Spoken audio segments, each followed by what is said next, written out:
Today's discussion is part 2 of the series this year, The Bullet and Dove Under Genocide. The first one was in March and was moderated by my colleague Selena. And today I will be moderating this discussion. My name is Amara Killen, and I'm holding deep gratitude to be here with all of you to listen and to be present together in this moment of urgency. Today, our discussion will focus on the devastating impact of Israel's genocide and military occupation on the physical and mental health of Palestinians of all ages, and particularly in Gaza, and the urgent need for sustained, just, and community-led health interventions. And as we gather here today, we gather in mourning and also in resistance, as we mark over 77 years of land theft and over 700 days of an unrelenting genocide that seeks the full erasure of Palestinian life. Gaza is facing a catastrophic health crisis, one that is not accidental, but the direct result of siege, blockade, and deliberate campaign of destruction by the Israeli government. Over 2 million people are currently facing mass starvation, with little to no access to clean water, with no functional hospitals, and severely restricted access to life-saving medicine. For the past 700 days, Israel has killed at least one child every single hour in Gaza. And these past years have brought incomprehensible grief to many of us and to the world. And through this grief, it is essential that we have spaces like this where we can continue to come together in our shared humanity. And so today we gather to bear witness and to make these incomprehensible moments more visible, and to share stories that strengthen our collective memory of the Palestinian struggle for dignity, for life, and for liberation. I am honored to be joined here by Karim and Sanah, two extraordinary leaders who are working at the intersection of healthcare and community building in Gaza. And we also have one other speaker who unfortunately has not joined us yet, Haneen. Haneen is currently based in Gaza City, and I will share a little more about the work that she does. But we have lost connection with her because her region that she is in is currently being actively bombed by the Israeli government. So let's please keep Haneen and all of her loved ones with us today in this conversation and as we move forward. So Karim Ali, hello Karim, is the co-founder and international coordinator of the Gaza Sunbirds. Karim is a Palestinian Cypriot who was raised in the UAE and Jordan and is now based in London. In 2020, alongside Ala Al-Dali, he co-founded the Gaza Sunbirds paracycling team, which is a team of 20 amputee athletes. Karim has helped deliver over $450,000 in aid over the last 16 months and successfully evacuated Ala from Gaza to become the first Palestinian to compete in the paracycling World Championships.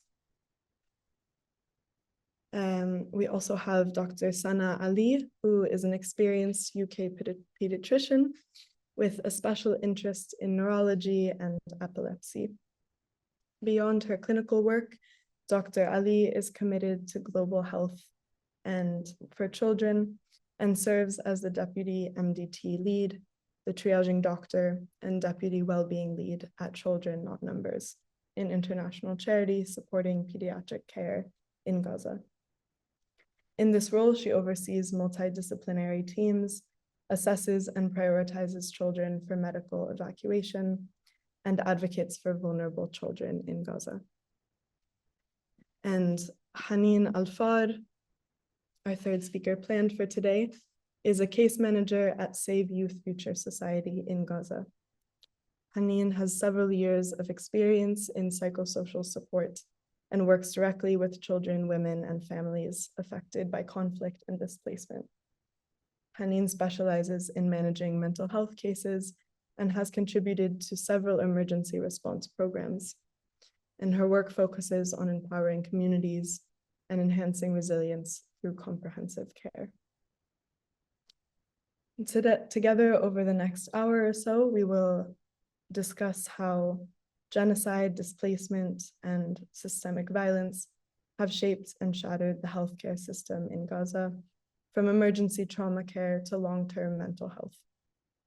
And we will hear what is needed right now and into the future to support Palestinian health workers and communities.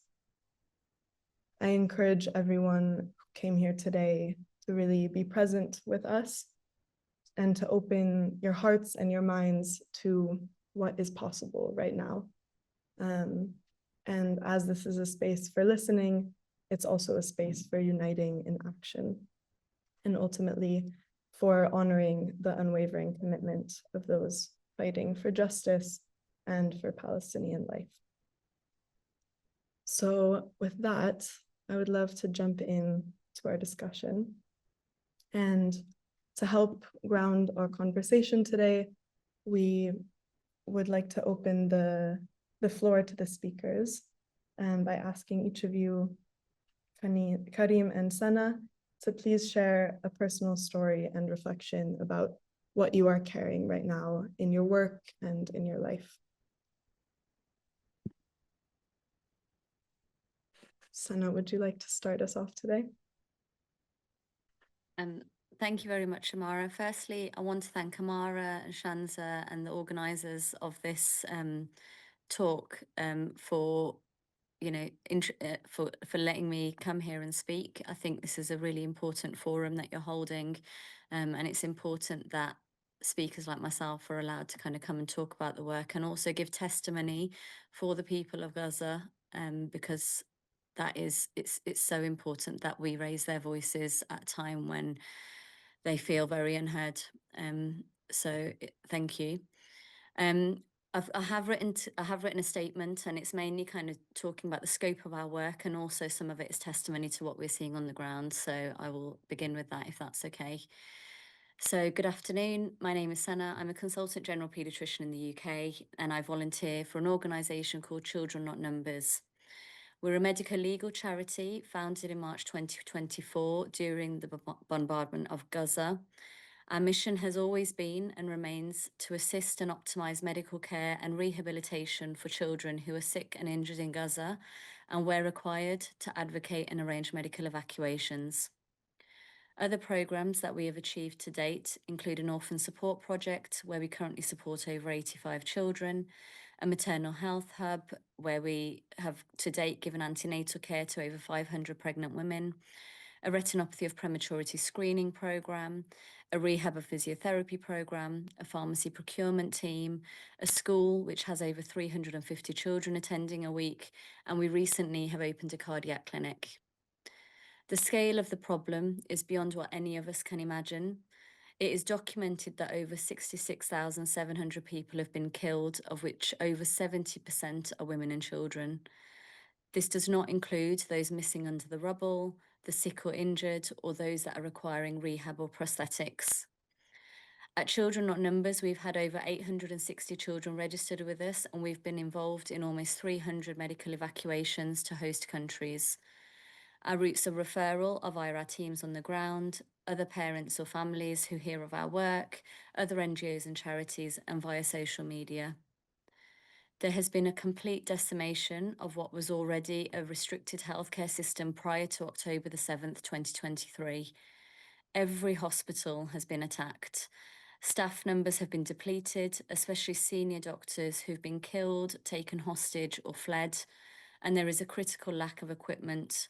Currently, there is very little sedation, painkillers, anaesthesia, electricity, aid, severe shortages in sterile equipment and medications, as well as restrictions on medical and surgical missions into the country. There are hundreds of examples I could give of our cases that highlight the lack of healthcare facilities in the country, but I will just give a couple of the stories. So, child L is a 4-year-old girl who was referred to us with seizures and recurrent meningitis. When she was in the hospital was unable to kind of do blood cultures or spinal fluid cultures. Now, this is a very basic test where you grow the blood or the fluid to look at what bacteria or virus is in it, so you can tailor the treatment, towards the patient. But we weren't able to do that test, and so she was treated, but we couldn't know for sure that she was on the right treatment. She then developed status epilepticus, which means she was having continuous seizures, and this is a life-threatening emergency. Now, when this happens, this can cause further damage to the brain because the cells may not receive oxygen properly.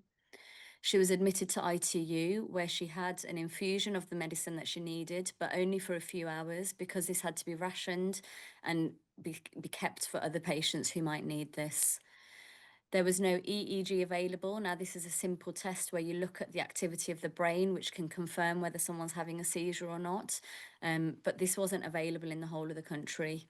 So she remained like this, fitting with a reduced conscious level in a tent for 3 months before she was evacuated to Belgium. She went straight to ITU there. She was fully worked up and has now made an excellent recovery. So she's attending school and she's been weaned off most of her medications apart from one, which is helping to control her seizures. Another child O, is a 12-year-old boy who's had type 1 diabetes since he was 4. Due to problems with insulin supply and storage because it needs to be kept in a fridge, he's had multiple admissions to ITU for very high blood sugars, which cause very high acid levels in his blood. This child became severely depressed in January, voicing that he wanted to die because he was missing his father and siblings because they had to travel south to get better medical care for him. He was being housed in a thin, flimsy tent in the middle of winter, and they didn't have any food. He even deliberately stopped taking his insulin in an attempt to end his life and ended up in ITU. There is very little psychological support available in Gaza, and he was signposted to an MSF clinic in the south, but they are inundated with patients with very little long-term regular support. There is limited blood sugar testing equipment in Gaza, and so patients with diabetes cannot monitor their blood sugar levels. And now the lack of food and starvation means that many children or adults with diabetes are having dangerously low blood sugar levels that can cause seizures and coma because of the lack of food. We have relatively simple congenital cardiac cases. So this means they're born with, it might be a small hole in the heart or whatever it is, but they've developed heart failure and died because there are no cardiac thoracic surgeons in Gaza. We also have children with severe trauma, such as hindquarter and limb amputations, who we cannot get evacuated. 35% of the children registered with us have been triaged by paediatric specialists as needing emergency evacuation, which means that they have life or limb-threatening conditions. To date, we have had 70 children die because of their medical conditions whilst awaiting evacuation. In the first 2 months of the war, after October 7th, 2023, UNICEF reported that over 1,000 children had lost one or both of their legs. It has since been described as the biggest cohort of paediatric amputees in history. There is little in-country rehab facility and there are no prosthetics available, with a severe shortage of wheelchairs and walking aids, which means that those who are injured are immobile. Alongside this, we continue to see severe malnutrition. There is very little formula of food available and water sanitation is a huge problem. As an organisation, we have had to ration who we give formula to, and we've had difficulty sourcing nutritional supplements such as Nutributter. The consequences are devastating, especially for those under the age of 5, because we know that those who are malnourished under this age will have irreversible growth and intellectual difficulties. Almost 60% of the children we have registered with us today are malnourished. All of our families and children have been displaced at some point, majority of them multiple times, living in harsh conditions, and the new evacuation of Gaza City has now left many of them at a loss with nowhere to go. The children of Gaza don't just need medical treatment, they need food, shelter, education, safety, and security. They need this to stop now.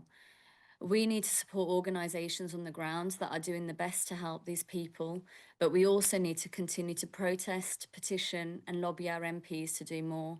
We need to boycott using the BDS and No Thanks initiatives, and we need to continue to raise our voices for the people and children of Palestine. Thank you. Thank you so much, Sanah, for your testimony and for sharing these stories that get so lost within our news cycles. It's important that we remember the names and the stories, and the family is part of the work that we do. I'll pass it over to Karim to share some testimony, and we can also jump back into some of the important points that you shared. Yeah, Karim. sure. Thank you, Amara, and thank you, Sanah, as well, for sharing all of that. And thank you to everyone from the YWCA for coming out to support and to hear what we have to say today. Yeah, so my name is Karim Ali. I'm the co-founder of the Gaza Sunbirds. We're Palestine's paracycling team. That means that we're a team that cycles, that's made up of people with disabilities. And that's the logo that's like flickering on top of my head from time to time. So the team was founded in 2020 off the story of Ala Ad-Dari. Ala was my co-founder. Ala was Palestine cycling champion, but from 2012 to 2018, he was never allowed to leave to get he was never allowed to leave to compete in international competitions. He received 5 visa rejections. In 2018, he finally had the chance to leave and to compete internationally. He was going to go to the paracycling to the Asian Championships in Jakarta, which was like the biggest championships in Asia. And he was 21 years old, and he'd never been allowed to leave the Gaza Strip before. And 2 months before, he was on his bicycle and he went to the Great March of Return, which was a peaceful series of demonstrations happening at the border between Gaza and Israel. And for those of you that don't know about them, like the IDF, the marches happened every single Friday for a full year. Every Friday, tens of thousands of Palestinians would come out to peacefully demonstrate at the border. And every single Friday for a year, the IDF would come out with snipers and they would shoot people. And they had something during this period called shoot to maim. And so in this period, more than 8,200 Palestinians were injured with live ammunition. I think 125 ended up with amputations. And unfortunately for Ala, on that day, he went to the march. He went to that march. He went with his bicycle on his way to a training session, and the IDF saw him holding his bike, wearing his jersey, and they decided to shoot him in the leg. And then they rejected his medical leave. And within 9 days, Ala had no choice but to get an amputation, and he called it the amputation of his dream. And this was a full 5 years before October 7th even happened. And it's just to show how long Israel has been violating human rights for. I met Ala in 2019. I was 19 years old. He was 21. He had a dream to start a paracycling team. I was stupid enough to think it was going to be something easy to do. So we got started and gave it our best shot. And from 2020 to 2023, the team, slowly grew in Gaza. We got to a point where we had 25 athletes training. The youngest is like 12-year-old amputee. It's amputation because, once again, rejected medical leave by the Israelis. Oldest, 49, Mahmoud Sukkar, we call him. He just liked the cycle. And when October 7th happened, obviously the life of the team got flipped upside down. We were never supposed to be aid workers. We were never supposed to think about humanitarian aid. But when the genocide began, we found ourselves in a position where we had absolutely no choice. Ala, my co-founder, was in Gaza at the time, started our mutual aid kind of work. We started on October 15th of 2023, just 7 days after the genocide started. Ala started with 300 kilos of bread. And like Amara so kindly pointed, now we've distributed actually around $520,000 worth of aid in Gaza since the start of the genocide. And Amara, your number isn't wrong, but we just sent in more money to Gaza, thankfully. So that's why the number has gone up slightly. the situation in Gaza, what I'm carrying at the moment, I mean, maybe I should continue to say like Ala was eventually evacuated from Gaza. I now have Ala living across the English Channel from me in Belgium. So we're much, much closer than we've ever been. It's always been a scenario where I was never allowed to visit Gaza and he was never allowed to leave. So actually last year when Ala was evacuated, we met first face to face for the first time, which was amazing. And yeah, unfortunately, the situation in Gaza hasn't improved since his evacuation. When we evacuated him, we thought he would be gone for a month, month and a half, and then the genocide would end and life would kind of go back to normal. But actually, um, the situation in the last 6 months in Gaza has been worse than any other time in the team's history. The amount of people that we have that have been getting injured, that have been, been affected by direct violence from the occupation has increased drastically.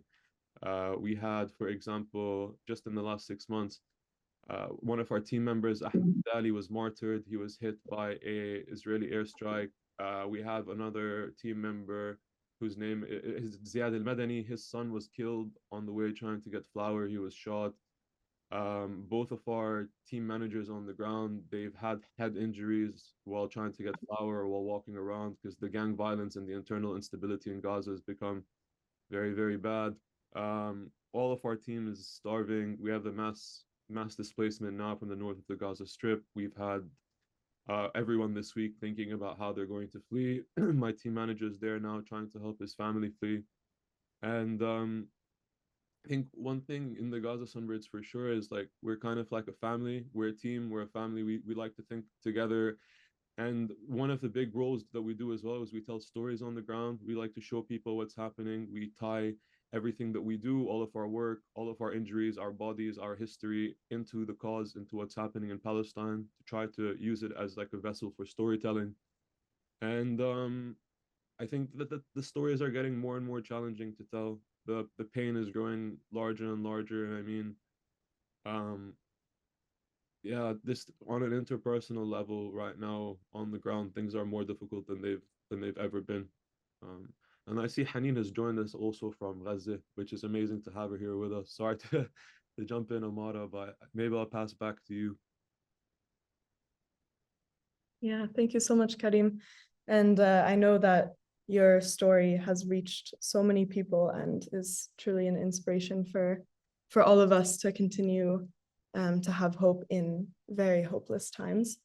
And we can talk a little bit more about that as well. But yeah, I would love to give Haneen the floor. Haneen, welcome. And we're so grateful that you're here with us today. If you're able to, we would love to hear whatever's on your heart and mind or any stories that you would like to share with us to start this session. معاكم سامعين صوتي؟ Yes, I'm with you. Can you hear me? Yes, we can hear you. Hello, Haneen. أنا بعتذر جدا من Yes. تأخيري على الجلسة ولكن I'm كان really في ظروف خارج sorry عن for being إرادتي. late for this session, كنت but it was بحاول out of my صراحة من hands. الصبح إني أجهز I أمور was really الإنترنت trying all ليكون my الوضع best from عندي the morning to تمام make sure that the internet is ولكن fine, كان الوضع شوي صعب. but the situation was a little قصف bit challenging. الأبراج في هاي الفترة بيأثر على This الإنترنت shelling on وطبعا the الشبكة buildings حاليا. really affects the بس internet and the لكنه بكل هاي الظروف networks. أنا حاولت However, in يعني spite قدر of all these المستطاع إني أكون circumstances, موجودة I معكم made the لايف اليوم. impossible to make sure that I'm with you live in person today. Thank you so much, Haneen. We are so happy to have you here and to know that you're safe and yeah, to hear your stories and to learn from your work. If you are able, would you like to share a personal story that you're holding right now about your life or your work?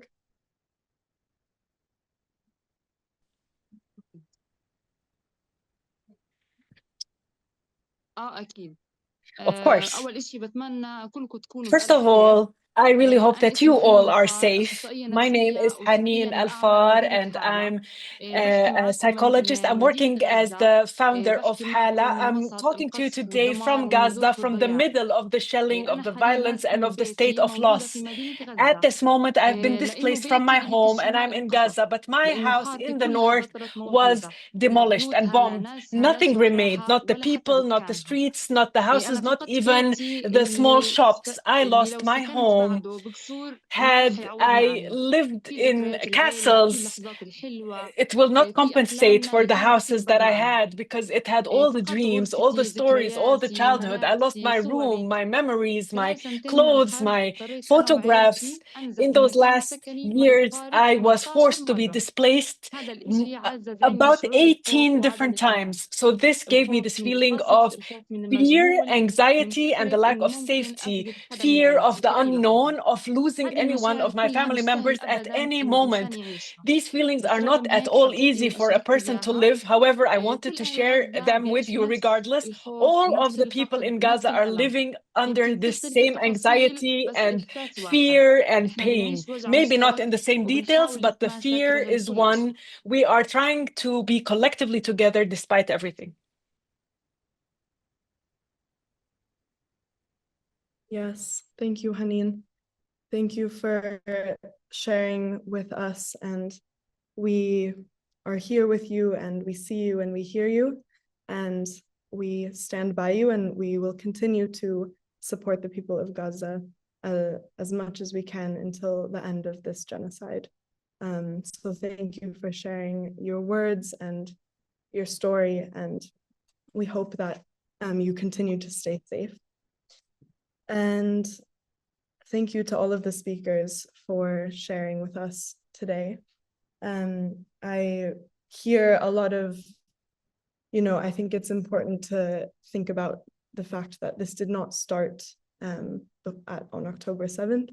The Israeli occupation and expulsion of Palestinians has been continuing for decades, and at the same time holding the notion that right now, more than ever, we need to stand up, we need to step up into this moment. Every single day that goes by is another loss of life and destruction of property and dreams, and for the people of Gaza and for everyone in Palestine. And I'm curious, as a follow-up to all of you, because you mentioned, Karim, particularly how you and the Gaza Sunbirds are family, and I'm curious if you all have thoughts on how the notions of family have changed in this moment. What does family mean to you and to the people of Gaza? Is that question to me specifically? Sorry. Yeah, to anyone who would like to share, but if you would like to start us off, that would be wonderful. Yeah, I mean, sure. I guess we're a family in the sense that we're stuck together.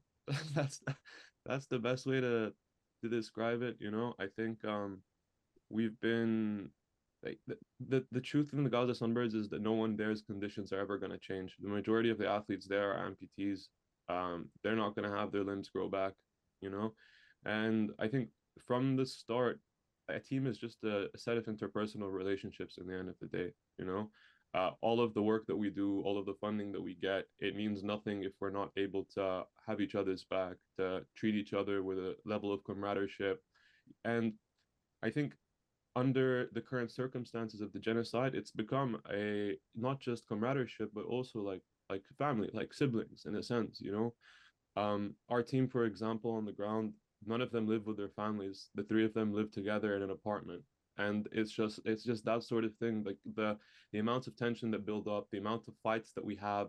It's not typical in an organization. It's not typical between comrades. It's not typical between professionals, but most comrades, most professionals don't have to live under bombs. They don't have to have all of this traumatic stuff happening to them day in and day out, day in and day out.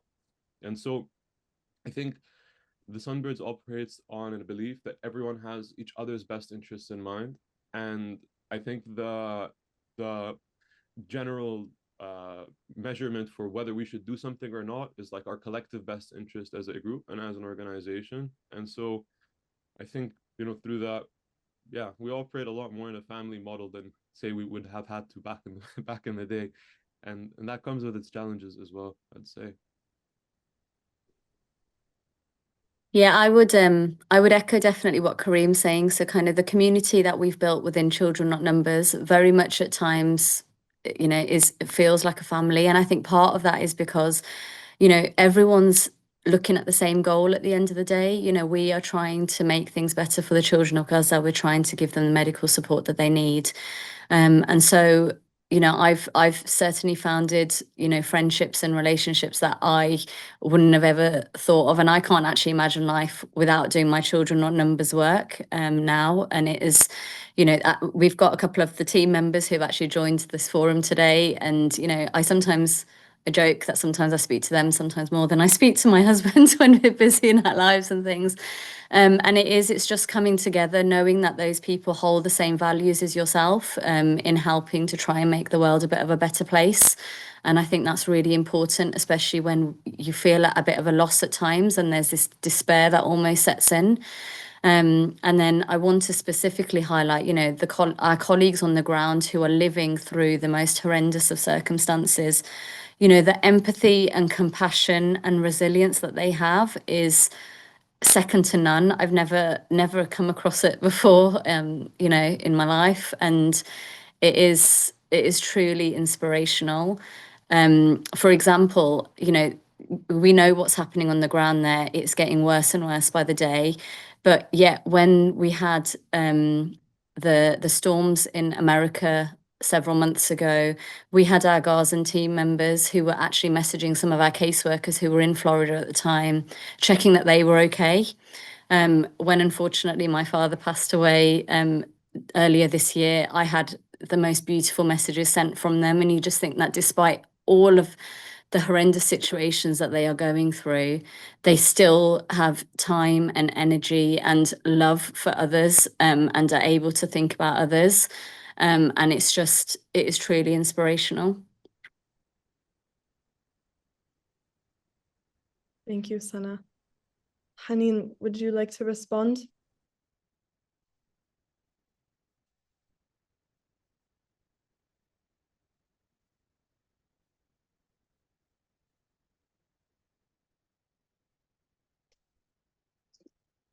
أكيد بحب أشارك بس في Yes, إمكانية for ترجعي sure. لي السؤال لو سمحتي؟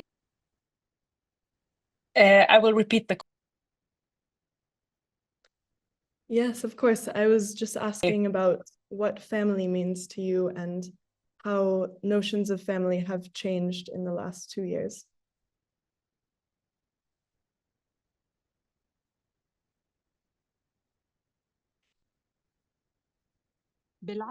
بالعكس مفهوم الأسرة والعائلة تعزز أكثر Yes. في الحرب.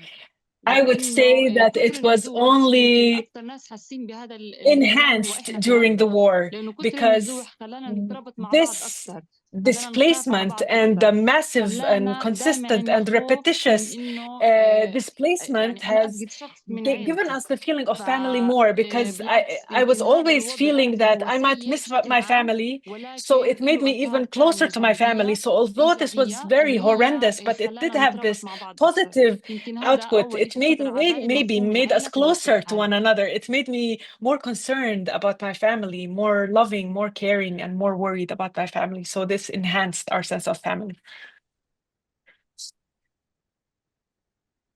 Thank you, Haneen. Yeah, I know that this moment, you know, at times our connections are ruptured, and that can be devastating through loss or through displacement. And also, it's, you know, so important that we hold on to, if it's blood family or if it's the family that we create through our movements and through this struggle, to continue to hold on to each other. We need each other. And I would like to pass on for a brief moment. Our board president, Mira, would like to speak. Mira, the floor is yours. إذا بتسمحوا لي معلش أحكي بالعربي لأنه If you would allow me to speak in Arabic. because I want to thank Haneen from all of my heart, and also the other speakers as well. The subject of Gaza is of pivotal importance for us at the World YWCA. I would like to introduce myself, Mira. I am the president of the World YWCA, executive board member, and I am from Palestine, from Jerusalem. I'm not far from you, but at the same time, I'm far from you from Gaza. I cannot fathom or make sense or understand, comprehend any of this to you, Haneen. How is it that you are faced with this situation, how you are able to consistently stay living? What courage it takes to resist. What is the secret for you to persevere? So much respect to you. So much respect for a people who taught us what life means, what resistance means, what the values are, what honesty is, and also the love of a nation. And I only wish that the whole world will learn. I believe that the world is learning from what is happening to Gaza. The context or concepts or even the power balances are shifting because of what's happening to Gaza. And maybe from this context, we can see that what is happening in Gaza, despite being devastating, horrifying, and tragically sad, it's a great loss at a very high price. And yet, I think that there's going to be something positive that we might not see it now, not in the present moment, but I salute all of the people in Gaza, and especially you, Haneen, who are able to remain persistent, persevere in Gaza while you are every day going through shelling and destruction and bombardment. I ask once again, what is the secret? What is the secret of your resistance, of your sumud? I cannot make sense of it. I cannot even comprehend it because I am personally seeing it in the news. And I have many friends because I also used to work for Save the Children. And I was also heading the office in Gaza for a long time. This was a long time ago. But I do have many friends there, but I still cannot make sense of how it is that you are persevering. يعطيكي ألف عافية وشكرا كتير إلك ولدعمك Thank you so much. And thank you for your beautiful words and this strength that you gave me. You filled me with strength. How do we persevere? I would say it's because we love life and we want to live.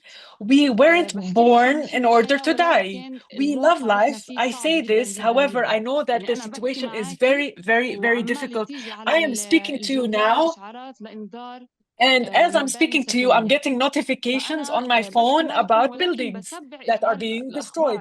So I'm talking to you and I'm seeing these notifications that maybe the building next to me, or maybe this building itself that I'm in, or another surrounding space is going to be demolished. So it is devastating, but we need to be steadfast. We have to persevere in this journey of life. Sumud, or perseverance, the steadfastness is not just to live, but to love life in spite of all the horrid circumstances around us. We create something out of nothing. I really wish and pray that you would come here and see that the people in Gaza are able to live despite everything. You would see how people are bringing wood out of nothing in order to bring food. They have made it impossible for people to get food, but people started to find ways to make sweets for the kids. The houses that were destroyed, the people still created tents and lived in them. So yes, it's a horrid situation, but we know that it's important for us to exist, and God willing, life will come back and it will be better than before because people really deserve to live. Inshallah, all the respect, Haneen. Our hearts are with you, our prayers are with you always.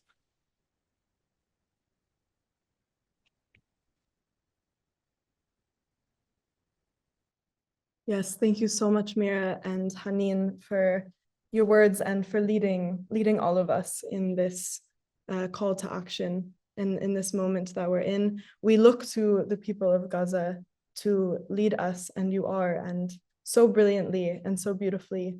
And we will continue to meet the demands. You know, there's so many people around the world who are running and sailing and driving to Palestine to break the siege, and we will not stop. And so I hope that you feel the strength of the collective with you in these moments, because your calls are not in vain and they will not be lost.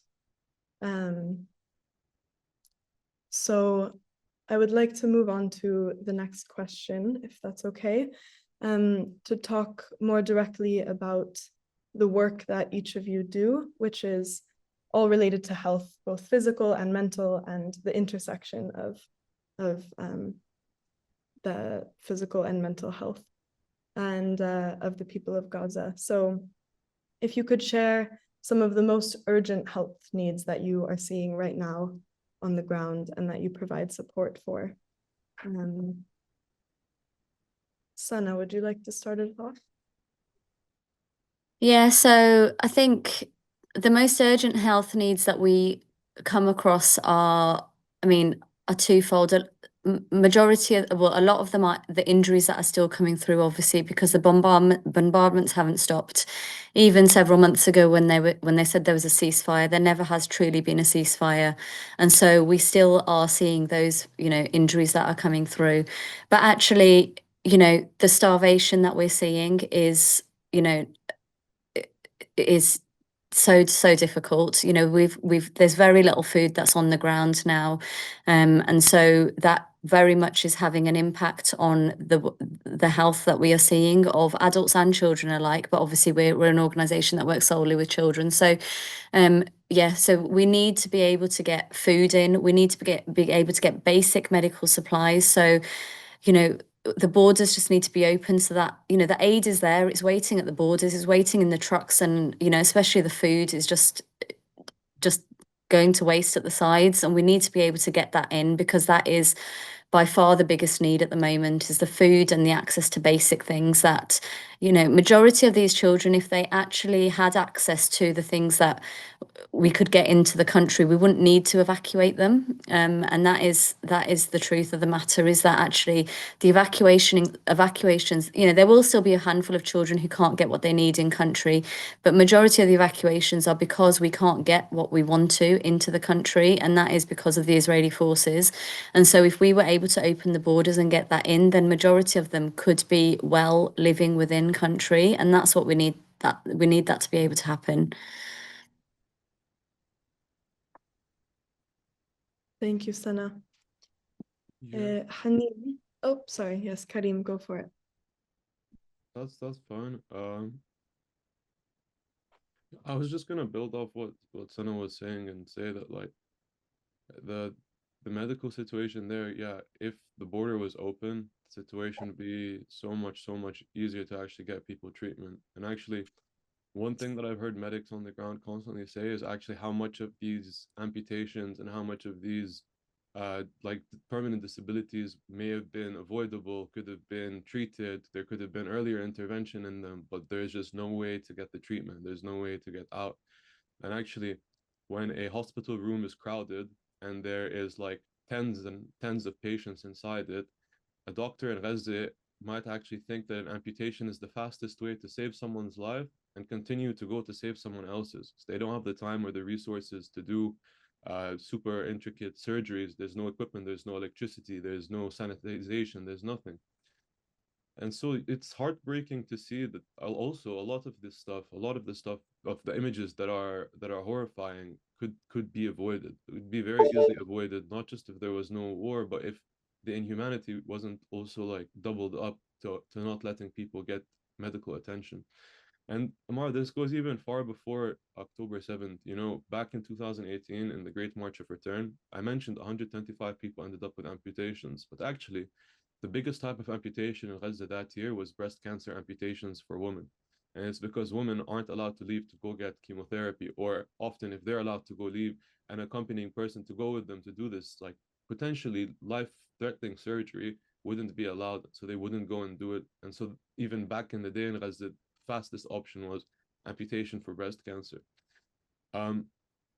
Today, like, this is being seen even within the team. So we just finished the cycling world championships again. The Gaza Sunbirds, we scored 16th and 17th, and our athlete who scored 17th place, the ecstasy of the moment disappeared within hours, because the second we finished the race, he discovered that his brother was shot. His little brother, 12 years old, was shot by an IDF tank, and it basically almost tore his arm clean off. And the horrifying part of it wasn't just what happened to his brother, but it was the fact that, you know, until today, his brother is sitting in a hospital in Gaza with no anesthetic, with absolutely no anesthetic. There is nothing that they can give this child to stop the pain in their arm or to try to save it. And all that's happening is Adam is there crying and in pain and hoping for a medical evacuation, which, you know, probably won't happen in time to save his arm. And that's someone who's tied to the Gaza Sunbirds, and we can't help them. We can't do anything to help Adam whatsoever. You know, the best I can do as the Gaza Sunbirds is offer him to join the team, but that's not something I want to do. That's actually like a heartbreaking outcome. Yeah, that's the situation. Yeah, it's relentless, and it's deliberate too. And I think that's what you both pointed to, is that actually the will and the resources and the education is there. I mean, Palestine is an incredibly educated country, and medical professionals there are amazing and have received incredible treatment, education. And it's really the fact that there's been, you know, 17 years of blockade by the Israeli government that prohibits access. And so thank you for sharing. Haneen, would you like to respond as well to this question about the most urgent physical and mental health needs that you're seeing in your work?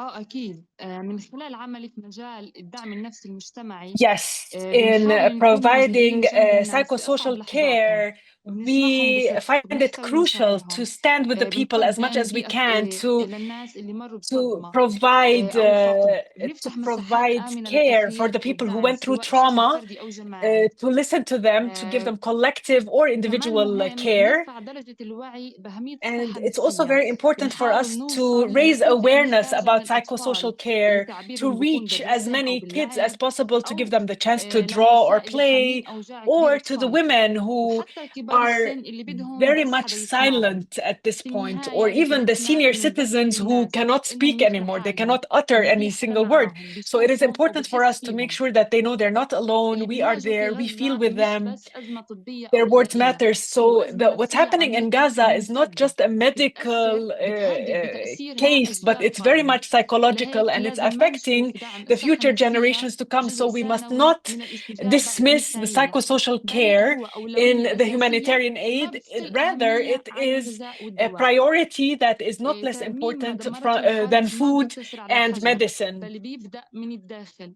من استعادة This الشعور بالأمان والكرامة steadfastness is not just نسير about the غزة لفريق stones, but مواقف rather it is about دعم integrity دعم and الصحة النفسية dignity. هو دعم So we must support للإنسان psychosocial لكرامته care ولصموده for the وإحنا integrity رغم كل and the التحديات steadfastness of the people. مستمرين في So هذا الطريق despite all of بكل ما the نملك difficulties and challenges, لنمنح we will الناس بعض من remain الأمل steadfast والقوة and للاستمرار. persevere and give hope for people to stay, to keep hope alive. Thank you, Haneen. And you speak about how this trauma is going to impact future generations. Of course, it's impossible to speak about trauma during an ongoing genocide, and yet important that we do raise this point and continue to provide psychosocial support as you're doing on the ground to children. And the work you do is so incredible through play and music and community care. And I wonder if you can speak a little bit more about how in these moments of devastation, how can you see this impacting the future and the intergenerational experiences of Palestinian youth and children? And where do you find those traces of dignity, as you mentioned, and resistance?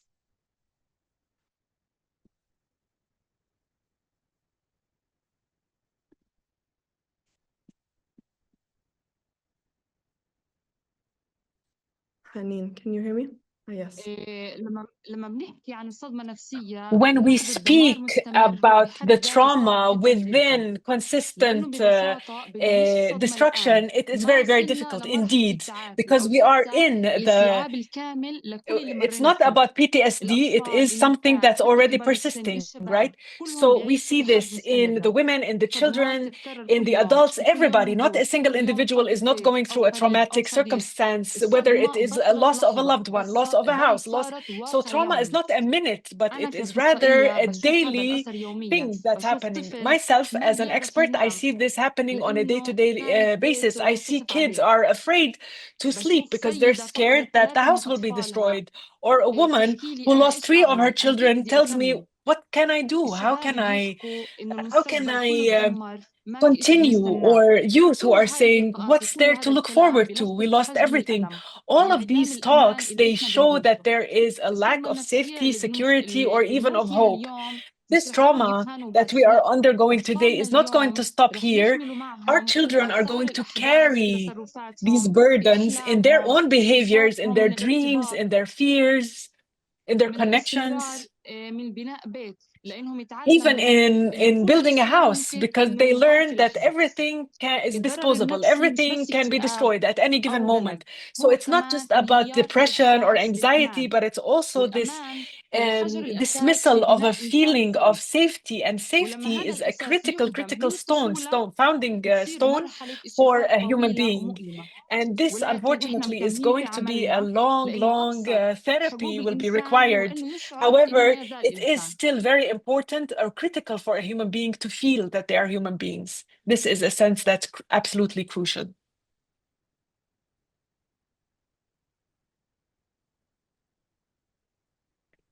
Yes, thank you, Haneen. Karim, Sanah, would you like to respond? I mean, I would just say that, like, having seen the work that Haneen and SYF have done on the ground, and we've actually worked together, I completely agree with her assessment of the situation. Like, the most difficult thing, and this is what my team manager in Gaza always says, is like try to stay connected to who you were before October 7th as much as you can, because we need to one day be able to find the way back to who that person was, or back to some reality where that person that's inside you can start to look at the world normally and interact with the world normally again. And I think beyond seeing Gaza as just a place, we have to see Gaza as a society, as people, as relationships, as mothers, fathers, sons, daughters, cousins, neighbors, everyone meeting together, talking, trying to build something together. And actually, the collective survival of Gaza is more than aid. It's more than food coming in or medical attention being provided. The bedrock of Gaza is its people and their relationships between each other. And so if we're not able to give people in Gaza a chance to have psychosocial support, if we're not able to give kids the chance to have a break, to engage and play, a future becomes untenable. Like relationships, even to keep people surviving in the moment, become untenable, you know?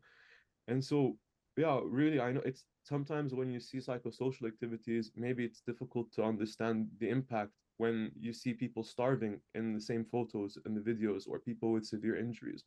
But the reality is, for those people with severe injuries to keep getting provisions, to keep getting services, everyone in the society around them needs to have a will to live, you know? And yeah, so it just it's a very, very important part of work that I thankfully I think all three of us are engaged in to some extent as well.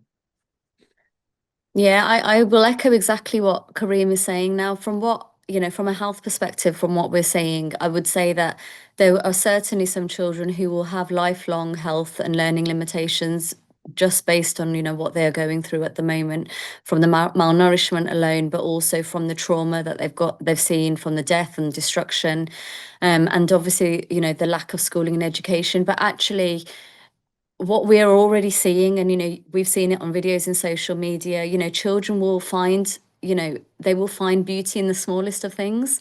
So, you know, they will still play in the rubble if they have, you know, some means to do so. We've opened up a school and we have hundreds of children going through there every week. And actually, you know, the beautiful pictures and stories and hope that that brings these children is something that we need to be able to give them the opportunity to have. And a lot of it is opportunity. The children, you know, if you speak to majority of people in Gaza, they at the moment they feel they have to leave because of of how bad and desperate the situation is, but majority of them don't want to. They want to be able to rebuild their lives. They want to be able to do things independently. When we speak to our medical colleagues on the ground, they want to just be able to do the job that they need to do and help their patients. And so we just need to be able to give them the resources to be able to do that, because at the moment that has all been taken away. And so it's not us, it's not the world going in and taking over. That's not what they want and that's not what they need. They just need our support to be able to rebuild and go back to some semblance of a normal life. Yeah. Thank you so much. Thank you for sharing. And I think that it's important to remember what you brought up, Sanah, about how actually the answers are there. The answers are being asked for, and people in Gaza, they have told the world and continue to tell the world what it is that they need from us. And I think we need to continue to listen and respond to those calls. And so after, you know, of course, we've talked today about the incomprehensible devastation that is happening. And I do also believe in the importance of all of your work and the small wins that we have to hold on to. Otherwise, we don't have anything to hold on to anymore. So if you could share with us a bit, you know, amidst this dehumanization and violence, what is the power of the work that all of you do, of the role models like Allah and medical pathways like Children Not Numbers, and the resilience through community care? What do you hold on to with this work, and what do you lean on in this moment? I think for me, working with an organization like Children Not Numbers, it's the appreciation. I mean, the appreciation that we get for doing very little is unbelievable. You know, I feel like we don't even deserve that appreciation, because it's our governments that have actually caused this to happen. But yet they are so, you know, the Gazan people are so like just appreciative for someone to listen to their stories to begin with, because again, they are not a number. Like, you know, when it's reported in the news, it's like, you know, a group of people that have been killed or bombed, but actually every single person, every single child has got their own story of horror and displacement and devastation.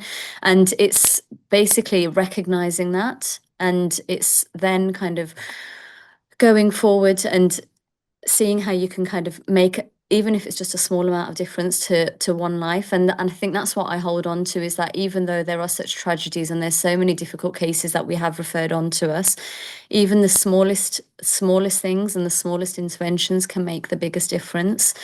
Now, I did touch a little bit about on medical evacuation, and I just want to highlight that actually where people feel that, oh yeah, those families were evacuated and that's great, that's child's gone to get the care, that is actually a panacea for like what actually happens, because when we evacuate these children, we are splitting up families. You know, majority of the time, only one companion is allowed to leave. And depending on who Israel has given the security clearance to, it may not even be a parent that goes with that child abroad. And so you are indefinitely splitting up these families, because we all know that actually once you leave Gaza, there is no guarantee that there will be a right for those people to return. And so you don't know how long, you know, forever these families may never be reunited again. And so even though there is heartbreak in all of that, I think the family that we have in Children Not Numbers, the community that it brings together, and just, you know, when we're out there and we're trying to spread the world, you know, the word of good, I think it's, you know, trying to kind of keep that positivity that we can make a difference and we will make a difference. And even though, like Haneen mentioned, we might not see the positive outcome that comes out of this, but I truly do believe that at some point something good will come out of all of this horror that has occurred. And that's what keeps me going, and I think that's probably what keeps a lot of people going.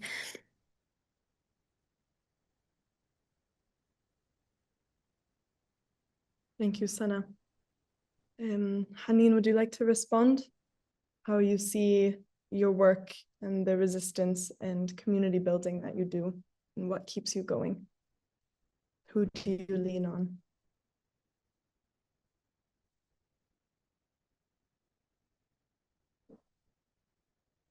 أكيد الأكبر دافع إلي بيكون في العمل لما أحس إنه أنا What gives me the biggest push جزء بسيط من الأمان عند الطفل is خصوصا when I give even the slightest bit لأنه of safety الأطفال في for a غزة child, فقدوا أصلا because هم مش عارفين شو يعني أمان children in Gaza don't لما even know كل what يوم safety ينزح من means. بيته لما أصلا When هو they يكون are عارف هو وين نازل consistently هو وين رايح displaced, they don't even know where they're going بروح to. مثلا على مركز إيواء بيتم A kid might تهديده go to a فبينقذفوا shelter, and then that shelter فبروح itself مع is عيلته bombed, على مكان then تاني goes to another place. فإذا انفقد معنى البيت So this انفقد this الأمان child has lost فهو the بيكون صعب عليه إنه concept of يعيش فأنا home. من Losing the خلال concept عملي of home كأخصائية means losing the نفسية concept of إذا حاولت safety. So for أوفر me, مساحة as آمنة an لو expert in the صغيرة field, if I لهذا can الطفل إنه provide يعبر even the ويحكي slightest sense وأعزز له of شعور what safety الأمان means for a فهذا child, أكتر that is أكتر نقطة ممكن تخليني إني the أكمل best point for me to آه، continue. كمان أكيد زي ما حكت سناء Also, إنه الأطفال مش as أرقام Sanaa mentioned, الأطفال children إلهم are not حياة numbers. إلهم They اسم have a إلهم life, عيلة they have إلهم names, they مكان have هم families, they have بيستاهلوا يعيشوا places. They وبيستاهلوا deserve to يكملوا live, وبيستاهلوا and إنه they يكون إلهم deserve to مستقبل persist and to have a في future. كمان من أهم دافع بيخليني أكمل لما And أعرف إنه صوتي another thing بيوصل that keeps me زي going مثلا is to مشاركتي know that معاكم في هاي my الجلسة voice is أنا is حاسة إنه reaching, صوتي like بيوصل my إلكم وإنتم داعمين participation at جدا this very session is فإذا الصوت giving me the يوصل feeling that my أنا مسامة voice إن is شاء going الله places. وأكيد You're مش رح listening to me, أوقف and it is this that also gives me a lot of hope. When I know that you're listening to me, my voice is going out there, and this gives me the feeling that I will not stop.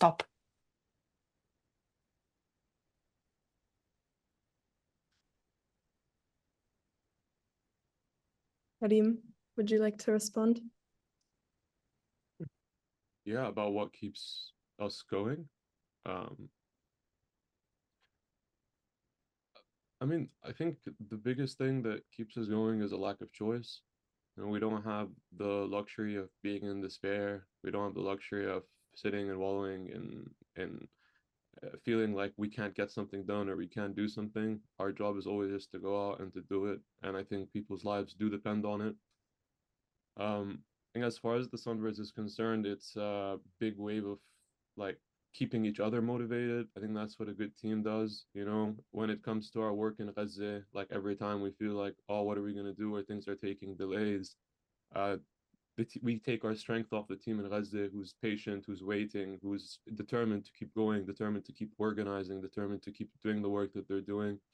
Whenever they feel tired or they're having a bad day, they come and they take their energy from us, from seeing how much work we're doing advocating for Palestine, for seeing how, you know, their parcels in Gaza eventually translate to us raising the Palestinian flag on the world stage, to us being able to organize demonstrations, to the Sunbirds being able to mobilize people through the big right of return, through, and I think the fact that the Sunbirds work is so built into a larger movement of people that are out there advocating, that are out there trying to create a space through sport, that are out there trying to change culture, is what keeps all of us motivated. I think we feel like the product of our work is much greater than the sum when we all come together and when we're all combined. And I think we're very good at making each other feel appreciated and making each other feel like we're all cogs in a machine that is the Sunbirds, but each of our cogs matters a lot to all the other cogs functioning, you know?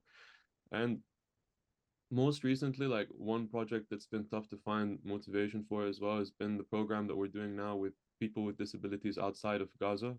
So as you know, there's been like thousands and thousands of people have been medically evacuated from Gaza. Unfortunately, their story doesn't end when they cross the border. No, they often find themselves in unfriendly countries with very little access to resources, with basically no pathway on how they're going to reintegrate into society. And now part of the work that we're doing in the Sunbirds is reaching out to those people who are now, I'm starting to call the forgotten victims of Gaza, and trying to see how we can get them on bicycles and get them integrated into the programs and get them building part of the community. And so I think wherever part of our work slows down, another part speeds up, and having that kind of balance and that dynamic mission in the Sunbirds always keeps us going. Yeah. Thank you, Karim. And yeah, I think as you mentioned, Haneen, about the importance of safety and the feeling of safety as well, and that this is something we need to carry with us moving forward, because as Karim is elucidating for us, you know, it won't stop tomorrow, and even if the genocide stops, then the need will still be there. And so we need to continue to not only come together in this moment, but to actually continue to strengthen our communities so that we can move forward in this moment and into the future together and hold on to one another. I believe that Mira would like to say a few words as well, and then we'll move into some closing statements from all of our speakers. Sorry, I'm the one who keeps talking, but I want to reassure Haneen that yes, we are hearing you. اطمني حنين، عم نسمعك وبنسمع كل أهل غزة. At the World YWCA, we hear your voices. We continue to be committed to justice. Gaza is not alone. We would like to reassure you. And we, you know, this session, this webinar today is one of a series of webinars. We've had previous webinars on Palestine and Gaza, and we will continue to do so. And I want you all to know that we have been issuing statements on Gaza, calling for the end of the genocide, the end of violence, the end of occupation, and calling for justice, calling for a free Palestine. Our messages will continue. Since we are a member of the ECOSOC at the UN, we always have a great platform to express our position on behalf of the 25 million women or so who are members of our YWCA. It's the largest women's organization. And we present a statement always on the 29th of November, which is the International Day of Solidarity with Palestine. And we always call for peace and justice, but a peace that is based on justice. We are still hopeful. We hear you. We hear your agony. We see your suffering. But let me tell you two things. Please keep hope alive. Don't lose hope. And remember, justice will win at the end. Thank you, Mira. And we will continue to hold these sessions, as Mira mentioned. This is a very important part of the World YWCA's mission, is to support the empowerment of women and girls, but also people that are impacted directly by conflict and violence. And so please, for anyone listening, continue to stay tuned for any discussions and action steps that we ask from the world in the future. And as we go into our closing statements, and while we still have everyone with us, I would love to ask each of you, Haneen, Sanah, and Karim, if you would please let us know, what does global solidarity mean to you in this moment, and what action steps beyond statements of sympathy can international allies take to support Palestinian resistance, health, and dignity?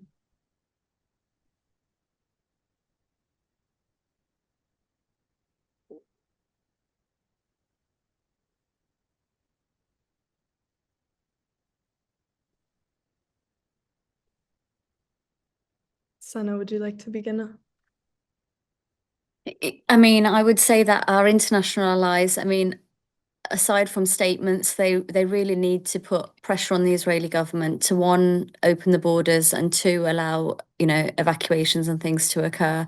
Whether that's in the form of sanctions or whatever it is, there needs to be a stronger stance that they take to allow organizations to be able to help the people of Palestine. On a personal level, I kind of mentioned it a little bit before, but we need to support the organizations that are on the ground, protest, petition, lobby our MPs, boycott the products that we need to, and just to continue to raise our voices. A specific call for action for Children Not Numbers. We're always looking for caseworkers. They can come from any background. So if you're ever interested in helping an organisation like ours and caseworking for us, then please go onto our website. We're on Instagram and Facebook. And if you just go on and have a look, there are details of how you can apply for caseworking for our organisation. But, I think individually, it feels like it's not very much, but if individually everybody took a part in, taking steps towards helping Palestine, then actually we could put even more pressure than there is now. You, Sanah. Karim?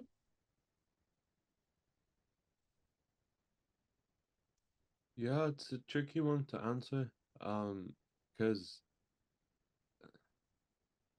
what is there left to do in a sense? We've done everything. I think the most important thing now for everybody to do is to keep escalating.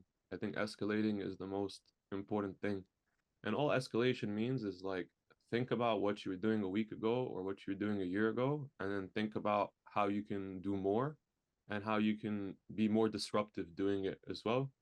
I think, the time for protests and the time for petitions and the time for all that kind of stuff, it's good. They're good places for the community to get together. But now it's time for all of us, for civil society groups, for charities, for NGOs, for activists, for people on the front lines, everyone to come together and to think, okay, how can we be increasing pressure on Israel right now to stop what they're doing or to eventually, end the genocide? One thing, obviously, like Sanah said, is continuing to support groups on the ground, continuing to support grassroots community organizers as well around the world and the work that they're doing. The work that we're trying to get done is essential, and it doesn't happen without the support of people around the world coming in, joining, believing in the mission. As far as the Sunbirds is concerned, if you can follow us, if you can support us, that goes a long way towards supporting our mission. If you're able to donate or volunteer, obviously that's a huge thing anyone can support us with. We're hiring at the moment, so we're looking for executive assistant type role to come and help us clean up all the operations that we're doing. So anyone is interested in like a job, also they can let us know. I think the most important thing now is just like I said, keep escalating. The Sunbirds are trying to do their part to escalate now, and hopefully you'll all get to see a little bit of what we're coming up with in the coming period. Yeah, thank you. Thank you, Karim. Haneen, the floor is yours. If you would like to share what concrete actions you would ask from all of us to support Palestine and Gaza in this moment.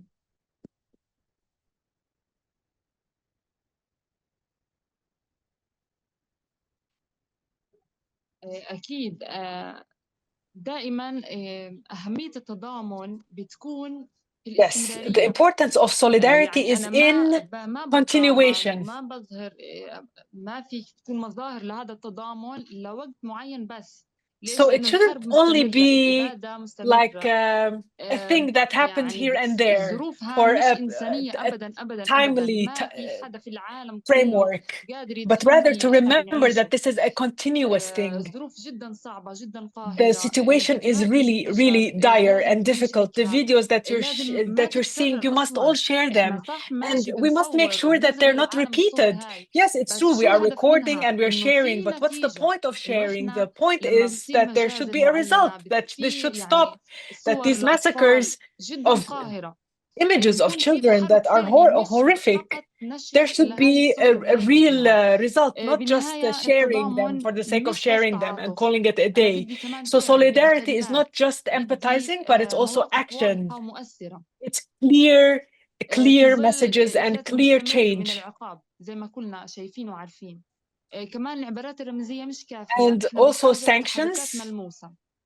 We must see visible كمان results. التضامن الحقيقي ما And بينقاس بحجم الحزن، genuine بل بحجم الأثر. solidarity is not measured by sadness, but by وما بينقاس impact. بعدد الكلمات بل بالخطوات It's اللي not لازم measured by the تتخذ number of words, دفاعاً but by عن the number of الكرامة وعن steps العدالة. that are done الكرامة لا for تستهدى بل dignity تحمى and for وتدعم بالفعل justice. الصادق. So it should be done in this genuine way. Thank you, Haneen. Yes, so important that everyone listening to this, please go out and join a group and escalate, keep going, do not stop. We need all of the small wins. We need every single person to step up to this moment. And I hope that you all feel called to do so. And as we close up today, I just want to thank our speakers, Haneen, Karim, and Sanah, for sharing your stories and for being here with us and reminding us that we have to ground ourselves back in the work. You're doing it, and we will do it alongside you. Thank you so much for your time and for the time of all of the participants. And please stay tuned ممكن أضيف for بس more. جملة أخيرة؟ Can I just add a final sentence? Yes, of course, please. إحنا بنقدر نكمل لأنه في ناس We مثلكم can واقفين معنا persevere وساندين. because there are people وجودكم like بحد yourselves ذاته who are بخفف standing عنا، with us. Your كلماتكم presence in and ودعمكم of itself makes بيوصلنا it easier for وبيقوينا. you. It eases our أحيانا pain. كلمة It واحدة reaches us بتيجي and it بالوقت means a lot. الصح بتكون Sometimes one كفيلة word is إنه all that you هي need at a تقوينا time وترجع الأمل that جوا. can give us strength شكراً لكم and give جميعاً. us hope. So thank you. Thank you all. Thank you, Haneen. We are holding you with us, and we're carrying your words and your stories with us. And thank you to everyone for being here today.